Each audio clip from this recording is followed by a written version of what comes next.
happened in the Corey Richins case. She's the woman who's accused of murdering her husband, Eric Richins, with fentanyl. And the defense today. I wonder if even Amanda, like optics at this point are so crucial, right? Every piece of it seems that it's moving the needle in just a little way, one way or the other. I'm so curious if that's a big piece of her discussion, but hearing her voice was surprising to me. No, I kind of wonder about that too, because like when we're watching it, there's like a close-up of Corey, right? Yes. But the jurors don't see that, right? Do they have the same optics that we do? They don't. I don't believe they You know? do, and it's such an interesting point. I do think. This is an assertion not for any time that I've been in court. There is a feeling in the room that's palpable.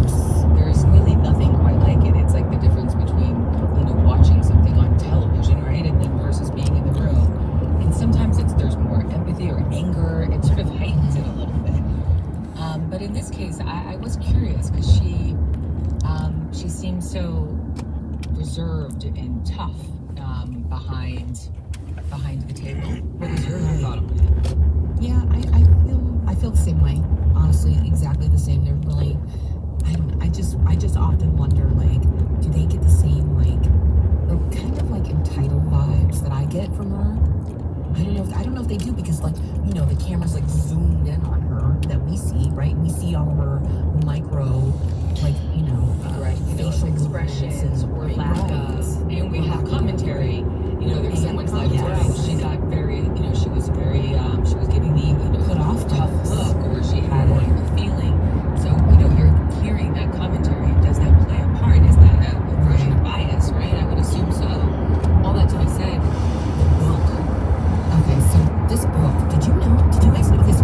Let's do this. Yeah, I saw her on the Today Show, I believe, real time. Wednesday, when she was talking about this real time. Wednesday's testimony kind of went into some details about that book. It was written by a ghostwriter. It wasn't even written by her. I know. It wasn't even written by her. And the police officer that testified, his name is Investigator O'Driscoll, right? He's like the lead investigator. And he testified about this children's book that she wrote. And he said that the office that he works at received a copy of it in like a gift box. And it was an anonymous package. And it had a note in it. The note said, "There are two sides to every story. This is the true Corey, a devoted wife and mother, thought you should know." But guess what? They learned through a subpoena to Amazon that the book was sent by her mom. Her mom sent the cops a gift. And we're like, this is the real Corey. She couldn't have done this. This is who she really is. I just thought that was... And that kind of changed it a little bit, because the cops were not feeling this book. That part of the story really shaped kind of the obviously for unconvinced supporters of child sentencing to much proxy.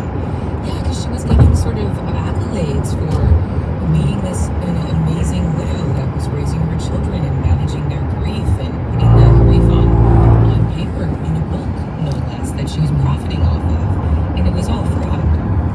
I think that was just a little from her purview, a little bonus on top of it, all that attention. I think for some people that may be the driving force which makes them. I think for her it was cash and her extramarital boyfriend. Yeah, fair. No, totally fair.